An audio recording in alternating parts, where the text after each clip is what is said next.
An unprecedented surrender. The Oakland Police Department gives up some authority to a court-appointed director. Is it enough to avoid a federal takeover? California schools are poised for a tidal wave of money, nearly $3 billion over 5 years, to make schools greener. A bleak future for African-American school-age boys is one of several alarming findings of a legislative committee study. Plus, a conversation with an education innovator, Salman Khan.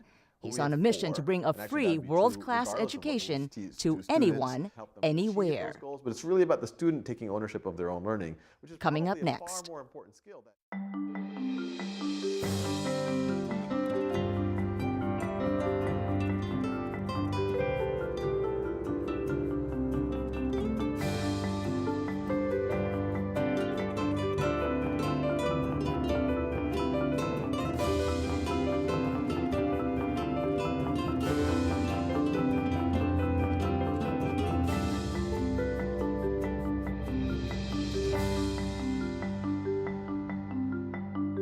Good evening, I'm Thuy Vu. Welcome to This Week in Northern California.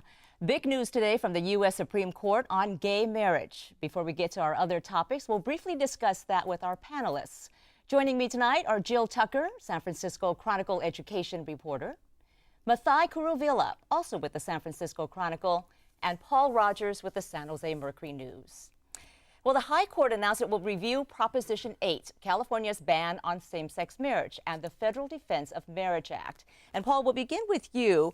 What can we infer from this? What's the time frame, and can we expect any sweeping judgments? Well, the time frame is the arguments are going to happen in March, and then we expect a decision by the end of the court session, which is June 27th. It'll probably go right to the very end. As for how sweeping and how big of a decision we can expect, that's sort of the $64,000 question that court watchers were already speculating about today. Are we going to get a narrow ruling one way or another on either one of these two cases, or is it going to be one of those once-in-a-generation social civil rights type cases like Roe v. Wade or Brown versus Board of Education? And I think nobody knows. How much attention do you think they give to that, to public opinion, where the public stands on an issue, and growing sentiment? It's a great question. I mean, if you look at the evolving public opinion on this, there were polls in 2004 that were taken by Gallup and Washington Post and other people that showed about 60% of the public opposed same-sex marriage. Gallup had a poll out last week that showed 53% support and about 40% opposed. Not only that, there were 4 measures on state ballots around the country last month, and all 4 of them, the same-sex marriage side won. So the justices can see the trend. In that Gallup poll, more than 70% of young people support same-sex marriage. So the question is, do they see themselves as a bulwark stopping something they think is moving too fast, or do they want to make sure that they're not behind the curve of history? Well, it's clear that the people that were against gay marriage, they were happy about this today, even though it does have that potential for creating this nationwide ruling that allows gay marriage. I think we're up to how many states? About nine states yeah. and Washington, D.C. So there's definitely a lot of states out there that are going to be paying attention. That's But for on sure. the other hand, we have 31 states, I believe, that have a ban in place. So this is going to be a very closely watched decision, closely watched situation. No decision yet until June. But, you know, we also have some other big local news as well. That was the big national news today. But in local news, the Oakland Police Department has, for the past decade, been under court order to make reforms. It stems from a high-profile misconduct lawsuit involving a group of cops known as the Riders. And now city leaders are hoping a last-minute tentative deal will avoid a federal takeover of the department. And Mathai Kuruvilla, I know that you've been covering this story. What are the details of this settlement, and what does it mean for the department? Well, what this agreement involves is an agreement between the police union, the city, and plaintiffs' attorneys who filed this original civil rights lawsuit. And what they've decided on is creating a compliance director. Now, this would be a quasi-mayor of Oakland in a sense, in that he or she would have the power to fire the police chief with the court approval. They would have the power to direct the city administrator. Now, those are two things currently that only the mayor has. It's limited in scope in that it would only affect the reform tasks that are incomplete. for the police department. The city had been very concerned that a potential receiver or federal receiver would have oversight over the entire police department. So all three sides involved in this are very happy. And this whole situation stems from the Riders case. Remind us again what that was. That was a police brutality case. Yeah, there were some officers who were accused of framing suspects, and in the wake of that, there was millions of dollars paid out in civil lawsuit, but also this agreement on reforms that laid out various tasks that the department had to comply with. They're on a variety of different issues, but there are things like whenever somebody is stopped, a police officer has to mark down what was the reason why they were stopped and what was the outcome. Now, that seems really simple, but failure to do that very thing is one of the remaining tasks that's threatening the department. You know, with that, this was interesting because it was very important in Oakland. People have been watching this. That whether a receiver would come in and take over, it would have been unprecedented to have that happen. Yet at the same time, what they're addressing, not to minimize these civil rights issues, but it really isn't perhaps at the top of the list of the people in Oakland, where they are seeing crime rates rise and they are seeing fewer policemen on the streets. And just to be clear, this has nothing to do with that. This isn't going to put more police on the streets or address the rising level of crime, at least directly. It won't directly address rising crime, that's correct. But what advocates would say is improving the relationship between the community and the police department is critical to improving crime. So overwhelmingly, the communities that Oakland Police interact with are Latino and Black, and trust with those communities is not great in many neighborhoods. And so these reform efforts are critical, plaintiffs' attorneys would say, to improving those relationships. At the same time, we're talking about a huge cost. The city has already budgeted $5 million to deal with costs related to the reforms. $5 million would pay for 30 more officers in the streets of Oakland, where crime has risen 23%. Arrests are down 44% over 3 years. Well, what I'm wondering about is everyone happy with this decision? It's unprecedented for a city, a police department, to agree to a court-appointed director like this. That's correct. Nobody knows of any department in the nation where an outsider, a court, will have such authority over city spending. This compliance director can spend $250,000 at a time. But the city's happy because the scope is limited. They're just addressing the reforms. The police union is happy because they were worried that a receiver could affect union contracts and collective bargaining.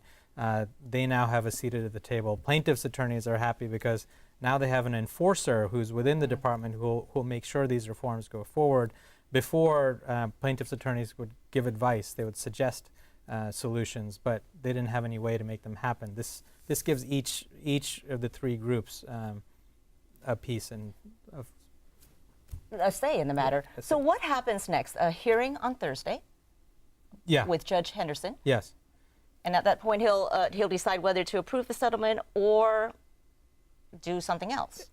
What city officials expect is at this hearing on Thursday that's what the judge will consider is this settlement order. How long do they think the receiver will be around?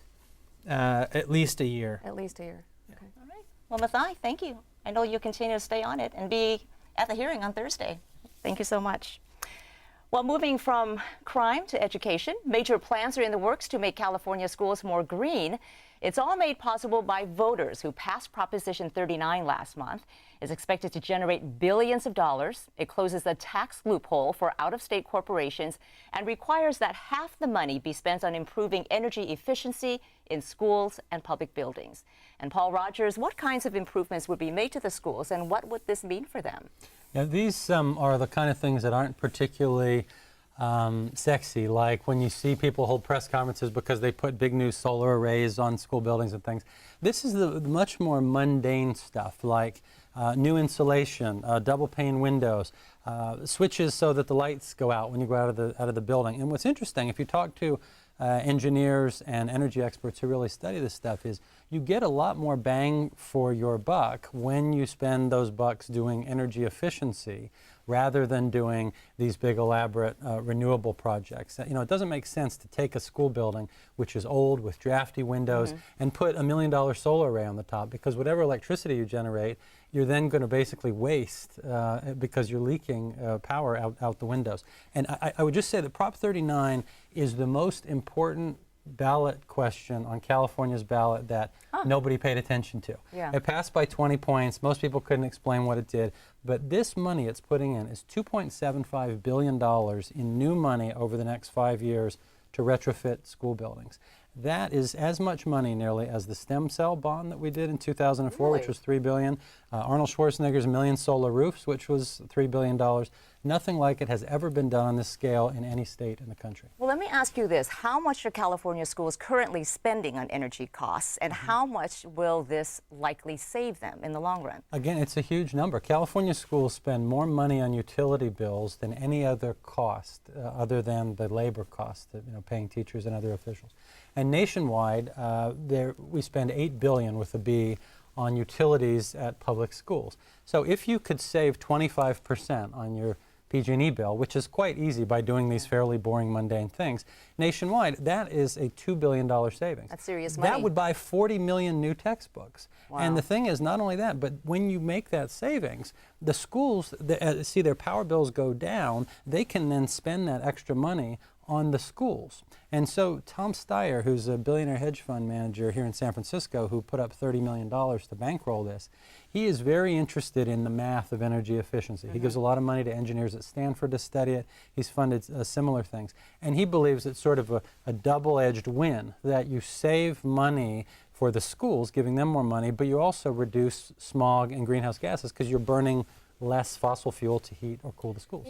You know, and I will say the schools, in talking to my sources in Oakland and San Francisco, for example, they are very excited about this money. Do not misunderstand that at all. They would love to see this money flowing into their schools. I think what I'm hearing from them, though, and what the critics were saying earlier is, number one, how is that money going to get to them, and what is it going to pay for? Because the reality is, there may be competitive grants, they're talking about things like that, but it's the legislature and the governor that get to direct this money. It isn't just free money that the schools get. So I think they're a little concerned about bickering and arguing about who gets that money, how much power the union will have in directing that money. Can it go to training? Can it go? There's no question. It's a ton of money, and the approval rating of the legislature is 10%. So this week, two legislators, Nancy Skinner from Oakland, Assemblywoman, and State Senator Kevin De Leon from LA, introduced bills on specifically how to spend the money. There are general parameters in the measure which basically says spend it retrofitting schools, spend it retrofitting other public buildings, or do job training for people, or all of the above, installing energy efficiency measures. So what their bills are going to do are going to say essentially give all the money to schools for retrofits and have one agency, the State General Services Administration, set up competitive grant programs. So there's 10,000 public schools in California. If you spend $500,000 per school, you can do half of all the schools in California, 5,000 schools over the next 5 years, and then the program sunsets. So it's not a perpetual bureaucracy. Now, the legislature might end up wasting it all, but there's at least some checks and balances. There are audits and things like that. But overall, overall a big win. Well, it depends. I mean, some people were opposed to this, but there were a lot of folks, the Silicon Valley Leadership Group, a business group, George Shultz, the former Republican Secretary of State, others who supported this. So it wasn't too partisan. It's a basic question of math. You got to ask people, do you have insulation in your attic? If so, why? And it doesn't matter if you believe in global warming or not. Why do you have insulation in your attic? It's to save money. All right, but definitely a step forward in greening California schools. Thank you. Question. Okay. Well, something else we want to talk about, an interesting study that came out. 1 in 4 young boys of color expects to fail in school by the time he reaches kindergarten. That's just one of the many troubling findings of a study by a state assembly committee. And Jill Tucker, you've been following this. What are some of the other alarming findings in that study? It starts with a very simple statistic, actually, that 70% of those under 25 in California identify as a person of color. So our young population is not predominantly white. And yet, these are the students, these are the children that are more likely to fail. So it's an economic issue for the state, and it's a real problem in terms of looking at the future of our economy. But some of the other statistics, when you look at that, is that 55% of Latino boys and 54% of African American boys graduate on time. So you start hearkening back to that 70% figure and then doing the math. 1/6 of African American males between the ages of 16 and 25 are either out of work, out of school, or in jail. What are some of the reasons for that? Did the study look at that? They did. You know, poverty is a big factor.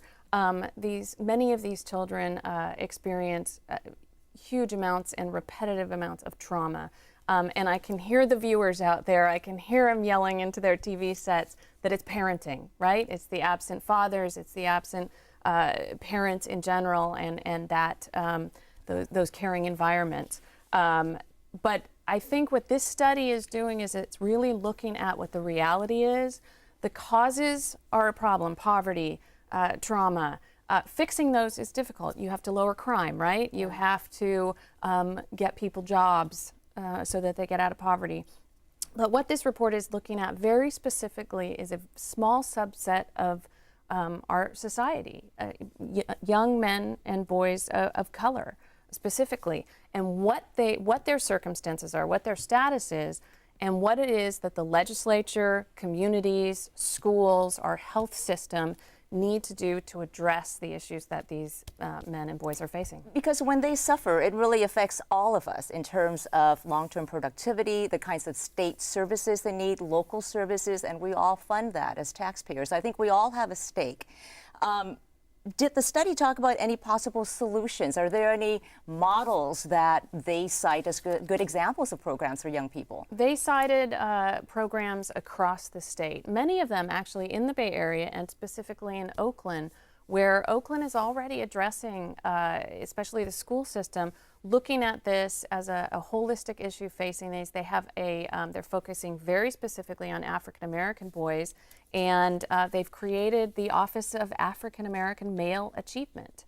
And they are looking at healthcare, trauma treatment, mentoring, manhood development classes. I mean, they're doing everything from bringing health clinics from Children's Hospital into the schools to teaching these young men how to tie ties. So it is a vast system. These are the types of programs that they're trying to push either legislatively or through community programs. And this is a shift in how we've looked at the achievement gap. Right? You know, this really is a seminal report because it's looking at this issue from a different perspective. We've talked about the achievement gap over and over again, but this really is looking at a specific gender and to a certain degree a specific race. All right, Jill, thank you very much for the update on that. Something else we want to tell you about, a new study by the U.S. Department of Education paints a pretty bleak picture of California's high schools. Only 76% of the state students actually graduate. That puts California at 32nd in the entire nation, pretty low. I recently met with an education pioneer who hopes to change how young people learn, a click at a time.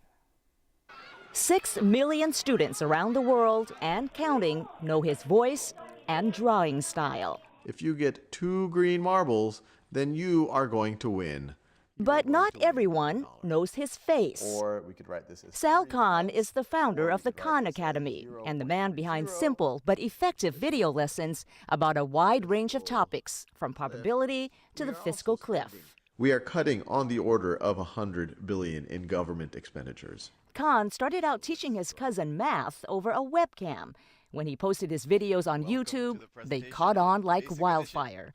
Khan quit his job at a hedge fund and began creating lessons in earnest from his closet. Today, the Khan Academy boasts a full staff. Universities like MIT and Stanford and for-profit companies like Coursera and Udacity have jumped into the mix with their own online classes. And what's exciting about online learning is there's not a competition between the intellectual and your everyday life. They can happen at the same time.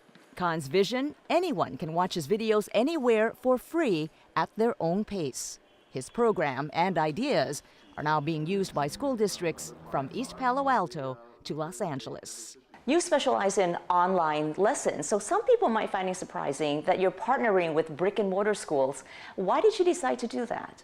I have young children, and I want them to go to a physical school. I think the physical school is a very important part of someone's education. Now, when they go to that physical school, what they do in my ideal world might be different than the schools you and I grew up in. I don't want my children to go to a school where they are all learning at the same pace. I don't want them to go to a school where they have a weakness in a concept. They got a B on an exam in basic exponents, or they got a C on an exam on adding fractions, and then the whole class still moves on.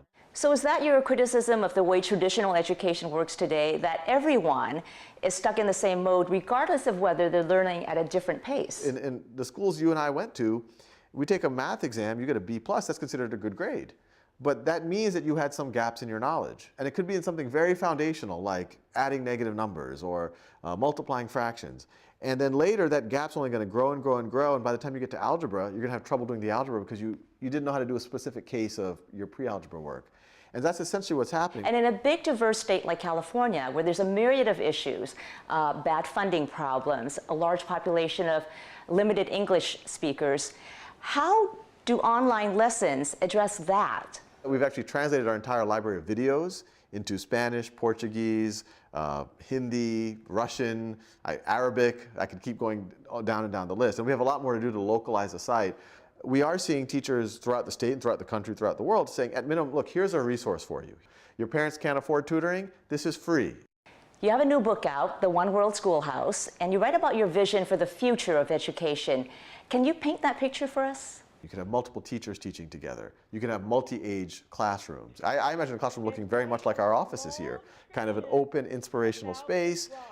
Students all have their own goals. They have mentors. They have teachers who can help them achieve those goals, but it's really about the student taking ownership of their own learning. You're really part of a growing trend here. The number of online universities is growing. Even some Ivy League universities are now getting in on the act. Universities such as Harvard and MIT are offering their courses, some of them online for free. And of course, there's the for-profit online universities. What do you think of this trend? So I think broadly speaking, the trend is a huge positive because all of these players, where you're talking about MIT, Harvard, edX, some of the stuff that's going on in Stanford and other places, they're essentially putting knowledge out there for free. Very core to our mission. I mean, our mission is a free world-class education for anyone, anywhere. And so these other players are helping us push that mission forward. And so the missing piece, the piece that'll really allow the Khan Academies or the MIT X's of the world to really thrive is once we get to a competency-based system where there are assessments out there that, hey, if I've learned algebra on Khan Academy, or I've learned it through an apprenticeship, or I learned it in my high school, I can then go prove it to the world that, hey, I know algebra, and the world will recognize that. Is there a downside to the trend, though? Because that's all well and good for the online universities and for the big-name universities, the Ivy League schools, because they're so famous. But what happens to the medium-sized, less prestigious middle ground universities? Do they disappear? I think the middle will have to introspect. I think it'll be a very healthy, because we all know what's going on right now. We are telling students of all demographics, you should go to college. That is your ticket to a real career. And then they come out on the other side, and oftentimes you might have trouble getting a job. And you see that in the unemployment numbers. They're disproportionately high from new college grads. And they're disproportionately saddled with debt like we've never seen in history, debt that cannot be canceled from bankruptcy. So against that backdrop, does any systemized education make sense anymore? You have a lot of young people now who feel inspired by college dropouts like Bill Gates, Mark Zuckerberg, Steve Jobs. They did pretty well. Yes, well, for any of them who would cite those examples, I would encourage them to watch the probability videos on Khan Academy. Very low probability of that happening to them. You could cite LeBron James too, and I mean, and others. You know, those are good examples, and I would be happy if my children became internet billionaires, but that's not a career track that we can all depend on. What I think is exciting about the next 5 years, the next 10 years, the next 30 years, is that there's going to be much more variety in how people can learn and how people can get credentials. In the last 100 years or 200 years, there was only one way to do it. Go to a four-year institution, go to a community college, pay a lot of tuition, get a Bachelor of Arts, a Bachelor of Science, and have a GPA. 5, 10 years in the future, students could choose that path. They could choose that path and an apprenticeship. They could do just an apprenticeship. They could do an apprenticeship plus online learning. It'll be up to them to decide what fits their needs the best. and then they can prove it to the job market, or they can prove it to a graduate school that they're ready for that, or a potential spouse. And so I actually think online is going to be much more in line with actually having people learn their whole life, as opposed to our current model where most people stop in their early 20s. And it looks like online education is here to stay for a while, and so is the Khan Academy. Always good to see you. Thank you so much for joining us. Thanks for having me. And you can read more about the Khan Academy in Sal Khan's new book, The One World Schoolhouse. Well, we're almost all out of time, so I want to thank all of our guests for being here tonight. And you can always visit kqed.org/thisweek for archives of the show, to subscribe to the newsletter and podcast, and to share your thoughts and story ideas. And in closing tonight, we'd like to take just a moment to remember Concord-born jazz legend Dave Brubeck. He died Wednesday morning, one day before his 92nd birthday. In this KVIE documentary, Brubeck plays a song he dedicated to his wife, Iola.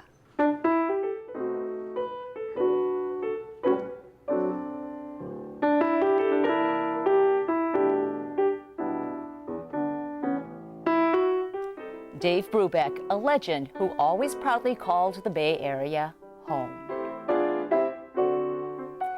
And I'm Thuy Vu. That does it for us. Thank you for watching. Have a good night and a great weekend.